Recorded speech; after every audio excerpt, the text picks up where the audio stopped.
So, I guess some people will be wondering why I would just start doing these videos all of a sudden.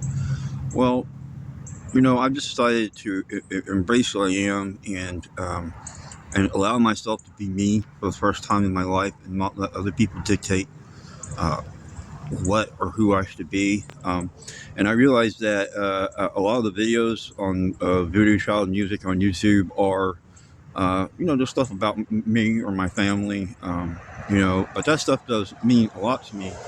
And, pretty much music has always influenced me during my life. It's been one of the, if not the most major influence in my life that I've ever had.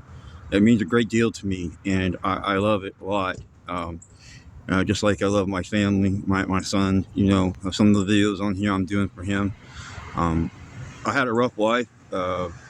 Pretty much had to do with drugs, with heroin, with opiates. I got hooked on opiates when I was in my early 20s, and I had a surgery on my broken ankle. They gave me Percocets, and I was hurting real bad one night. Talking to a friend on the phone, he's like, "Well, go ahead and take 3, Jim. It'll help you." So I did, and it felt really good, and I didn't hurt anymore. And so, unfortunately, that led me down the path that dictated who I was and what I did for many, many, many years. And I regret that. And today I'm a big advocate of trying to find other ways of helping people with pain issues other than highly addictive painkillers. Because so many people have the same story that I do. They came from a relatively a drug-free home, and came from a conservative background, and through no fault of their own, they were introduced to these painkillers, and it takes you down a big spiral that is hard to get out of. And for some people, it's impossible to get out of. I've lost a lot of friends over the years to OD, to jail, prison, stuff like that. I've been to prison. I'm not prison. I've been to jail more than a few times. Thank God I was always spared the penitentiary. I guess they just never had enough evidence or never did catch me. Because I certainly deserved to. So I guess a lot of this is part of this is being honest. I've been off hard drugs for over 15 years now. I went to the Christopher House in Xenia, Ohio. Those people really, really helped me out. I mean, those guys and gals, they know what they're doing there at the Christopher House. And they finally got me pointed in the right direction, and then God took care of the rest, I guess, to help Voodoo Child grow up a little bit and, realize this isn't what life is all about. Life is about beauty and about love, and it's not about being depressed all the time and, you know, feeling down about who you are, feeling bad about who you are.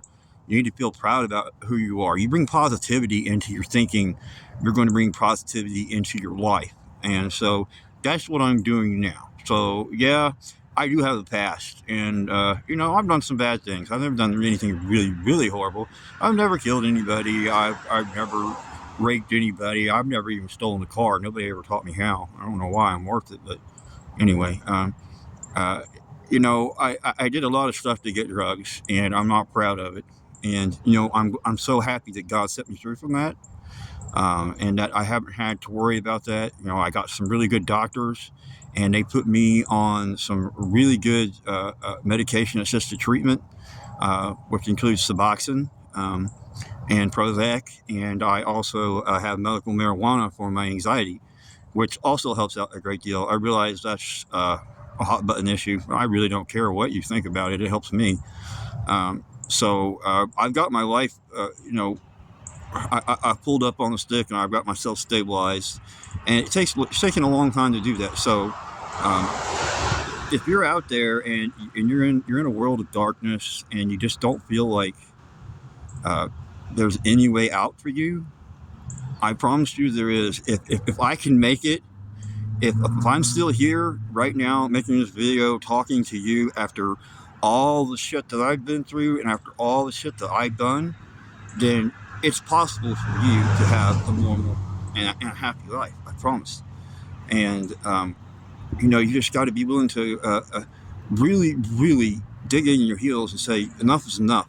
When they say you're not going to do anything until after you've hit rock bottom, they're telling the truth. It has to be your decision, no matter what it is, whether it's stopping using heroin, whether it's quitting smoking, losing weight, whatever it is. You have to find that place deep inside you to where it matters enough to you to do it, to get it done. Because if it doesn't matter to you, then it's not going to happen. You just need to keep that in mind.